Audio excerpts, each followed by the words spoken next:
बच्चों good morning. आज हम पढ़ेंगे भाषा और व्याकरण के बारे में।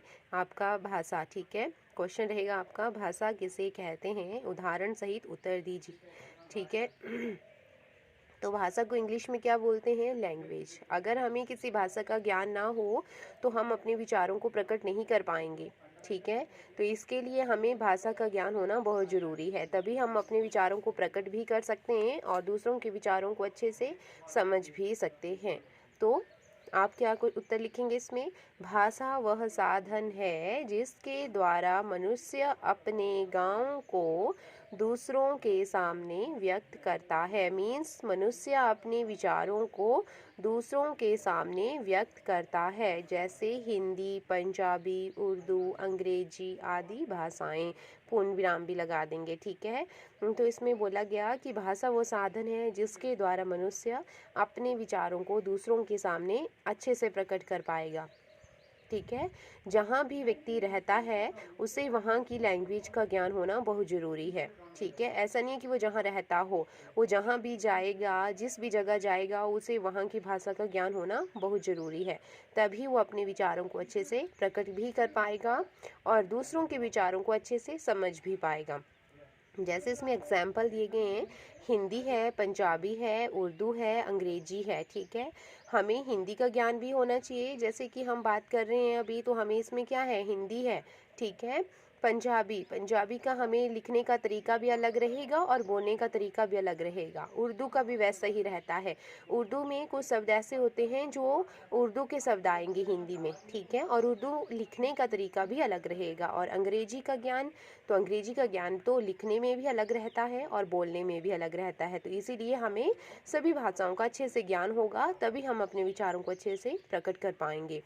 तो इसका सेकंड क्वेश्चन रहेगा, भाषा का प्रयोग कितने प्रकार से किया जाता है? फर्स्ट है लिखकर एंड सेकंड है बोलकर, ठीक है। लिखकर मीन्स अपने विचारों को लिखकर दूसरों तक प्रकट करना, ठीक है। जैसे कि आप पहले लोग क्या करते थे, चिट्ठियाँ लिखते थे, पत्र लिखते थे, एक जगह से दूसरी जगह अपनी बात को पहुंचाने के लिए चिट्ठी का प्रयोग करते थे। तो वो क्या हुआ, लिखकर, ठीक है ना। तो उसमें क्या करते थे, लिखकर ही अपने विचारों को प्रकट किया जाता था। बोलकर, जैसे कि आजकल फ़ोन का यूज़ किया जाता है, तो इसमें केवल ज़्यादातर बात करते हैं फ़ोन पर, ठीक है। तो एक तरह से हुआ बोलकर अपनी बात को दूसरों तक पहुंचाना। यस, तो यही रहेंगे आपके दो प्रकार भाषा के, लिखकर भी और बोलकर भी, ठीक है। अपने विचारों को हम लिखकर भी प्रकट कर सकते हैं, साथ में बोलकर भी प्रकट कर सकते हैं। तो इसका सेकंड भाग रहेगा व्याकरण का, ठीक है। अगर जिस जगह में हम रहते हैं, अगर हमें किसी भी भाषा का ज्ञान रहेगा तो साथ में उसके लिए व्याकरण का ज्ञान भी होना ज़रूरी है, ठीक है। ग्रामर का ज्ञान होना भी ज़रूरी है। अगर हम इंग्लिश में बात कर रहे हैं तो उसमें कुछ व्याकरण का भी ज्ञान होना चाहिए, ग्रामर का भी ज्ञान होना चाहिए, तभी वो सही से आप बोल पाएंगे उसको, ठीक है। अगर हमने उसमें व्याकरण को नहीं जोड़ा तो आगे पीछे वर्ड बोले जाएंगे और उसकी कोई सेंस नहीं बनेगी, ठीक है।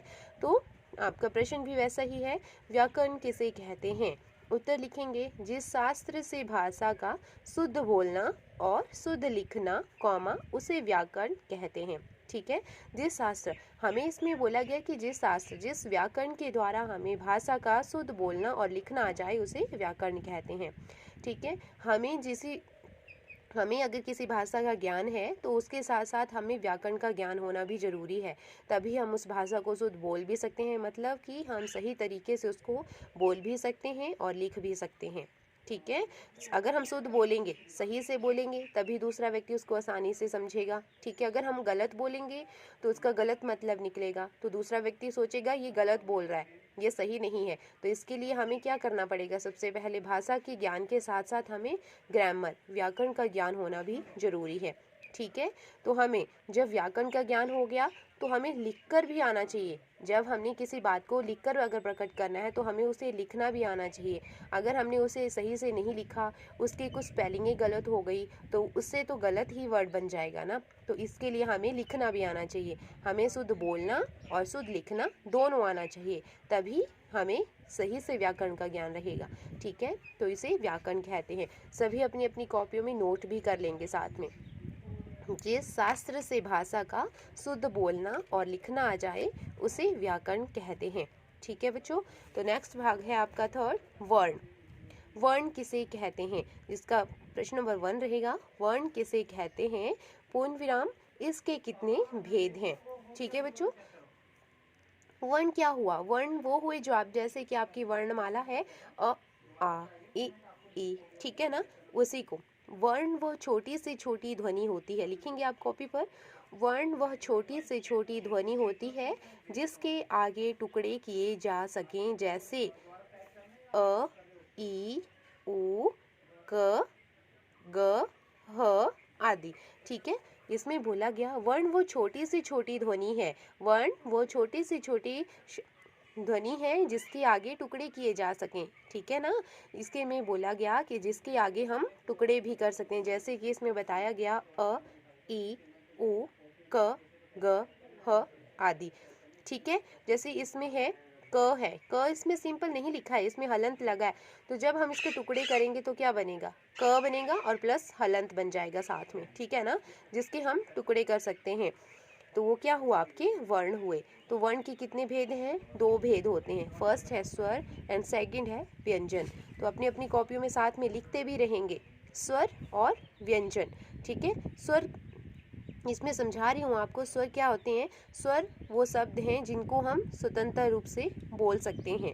ठीक है ना, जिनको हम किसी दूसरे वर्ण की सहायता से ना बोलें उनको बोलते हैं आप स्वर। ये 11 स्वर होते हैं। ठीक है, जिसमें ह्रस्व स्वर रहेगा, दीर्घ स्वर रहते हैं, प्लुत स्वर रहते हैं। इसमें ह्रस्व स्वर क्या होते हैं, ह्रस्व स्वर वो होते हैं जिनको बोलने में हम केवल कम समय लगाते हैं, जबकि दूसरा ह्रस्व दीर्घ स्वर वो हुए जिनको बोलने में हम दोगुना समय लेते हैं, और प्लुत स्वर वो हुए जिनको बोलने में हम 3 गुना समय लगाते हैं। ठीक है, उनको बोलते हैं हम स्वर। और जबकि व्यंजन, व्यंजन वो हैं जिनमें जिन वर्णों को हम स्वरों की सहायता से बोलते हैं, जिसमें हम स्वरों की सहायता से जिन्हें बोला जाए। जबकि स्वर क्या बताए थे, अभी आपको स्वर बताए थे जो बिना किसी की सहायता से, बिना किसी दूसरे वर्ण की सहायता से बोले जाएं, उनको आप स्वर कहते हैं। जबकि व्यंजन वो हुए जिनको हम स्वरों की सहायता के साथ बोलते हैं। ठीक है, उनको हम व्यंजन कहते हैं। इनके बारे में हम डिटेल से आगे पढ़ेंगे। ठीक है। तो व्यंजन कितने हैं आपके, 33 व्यंजन हैं। नेक्स्ट क्वेश्चन है इसमें शब्द। शब्द किसे कहते हैं, सोदाहरण सहित उत्तर दीजिए। ठीक है। शब्द, जैसे कि आपने अभी पढ़ा स्वर के बारे में। ठीक है, ये एक तरह से शब्द ही हुआ। जबकि अ ई उ क ग ह ये क्या हैं आपके, ये आपके वर्ण हुए। जब इन्हीं वर्णों को जोड़ दिया जाता है तो एक शब्द बनता है। ठीक है, तो उत्तर में आप ऐसा ही लिखेंगे, सार्थक ध्वनि समूह को शब्द कहते हैं। मीन्स जब एक वर्ण, जब जब भिन्न भिन्न वर्णों को जोड़ दिया जाए तो उनको शब्द कहते हैं। जैसे पुस्तक है, कॉमा भोजन है, कॉमा मेज है आदि है। ठीक है। पुस्तक, इसमें क्या हुआ, डिफरेंट मीन्स अलग अलग वर्णों को जोड़ा गया, जैसे प उ आधा स त क, इसमें अलग अलग वर्ण रहे ना ये, तो इन सभी वर्णों को जब जोड़ दिया गया, इकट्ठा जोड़ा, तो एक शब्द बनता है। ठीक है, जब एक शब्द बनता है तो उसका अर्थ भी अलग रहेगा, जबकि जब अकेला वर्ण रहेगा तो उसका अर्थ भी अलग रहेगा और वो वर्ण ही कहलाया जाएगा। जबकि उन वर्णों को जब जोड़ दिया जाए तो वो एक शब्द बनता है, और शब्द का अर्थ तो अलग रहता ही है। ठीक है। तो आगे है, शब्द के कितने भेद हैं। शब्द के 2 भेद होते हैं, सार्थक और निरर्थक। आगे डिफाइन किया गया है। सार्थक, जिन शब्दों का कोई अर्थ हो उन्हें सार्थक शब्द कहते हैं। मीन्स जो शब्द, ऐसे शब्द जिनका अर्थ हो, जो शब्द हमारे लिए उपयोगी रहेंगे, बहुत ज़्यादा उपयोगी रहेंगे, जिनका अर्थ भी हमारे लिए लाभकारी हो, उन्हें कहते हैं हम सार्थक शब्द। जैसे अध्यापक है, विद्यार्थी है, कलम है आदि। ठीक है, आप बोलेंगे इनका अर्थ क्या रहेगा, अध्यापक, विद्यार्थी, कलम। ठीक है, अध्यापक का क्या अर्थ रहेगा, अगर अध्यापक आपको शिक्षित करता है तो इसका ये एक अर्थ ही रहेगा। ठीक है, कि अध्यापक हमें शिक्षा ग्रहण करवाता है। जबकि विद्यार्थी विद्यापक से अलग अलग विभिन्न प्रकार की बातों को अच्छे से समझता है, नया ज्ञान प्राप्त करता है। ठीक है, और कलम से हम अच्छा बुरा दोनों तरीके से लिख सकते हैं। ठीक है, तो ये क्या हुआ, इनका अर्थ हुआ ना ये तो अर्थ एग्जाम्पल रहेंगे सार्थक शब्द के अध्यापक, विद्यार्थी, कलम आदि। और निरर्थक शब्द जिन शब्दों का कोई अर्थ ना हो उनको कहते हैं हम निरर्थक शब्द। जैसे हम बोलते हैं रोटी, वोटी, पानी, वानी, इनका कोई अर्थ नहीं है। जबकि रोटी का अर्थ है कि हमें ये भोजन देती है, हमारा पेट भरती है, ठीक है। जबकि वोटी ये तो कोई अर्थ नहीं हुआ ना इसका। तो ये जैसे कि हम एक शब्द के साथ दूसरा शब्द ऐसे ही जोड़ देते हैं बिना किसी मतलब के, वो निरर्थक शब्द कहलाते हैं। जैसे पानी है, वानी है, पानी का अर्थ रहेगा, पानी हमारे लिए उपयोगी है। अगर पानी नहीं होगा तो हम जीवित कैसे रहेंगे, ठीक है। पानी से ही तो सभी चीज़ें की जाती हैं, खाना बनाया जाता है, कपड़े धोए जाते हैं, पानी पिया जाता है, ठीक है ना। तो इसका अर्थ भी यही रहेगा कि जिन निरर्थक का अर्थ हुआ, जिसका कोई अर्थ ना हो, जिन शब्दों का कोई अर्थ ना हो, जो हमारे लिए उपयोगी ना हो, ठीक है ना, उनको हम बोलते हैं निरर्थक शब्द।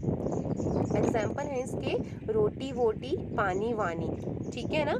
इसमें बताया भी गया है आगे, वोटी और वानी निरर्थक शब्द हैं। देखो अभी आपको बताया वोटी और पानी कोई शब्द नहीं है, ठीक है, ये निरर्थक हैं, इनका कोई अर्थ नहीं रहेगा। ये तो केवल अर्थ वाले शब्दों के साथ ऐसे ही जोड़ दिए गए हैं। जैसे आप बोलते हैं ना रोटी, वोटी, पानी, वानी, तो ये हमारे रोटी एक उपयोगी शब्द रहेगा, जबकि वोटी एक निरर्थक शब्द है, ये उपयोगी नहीं है, ठीक है बच्चों।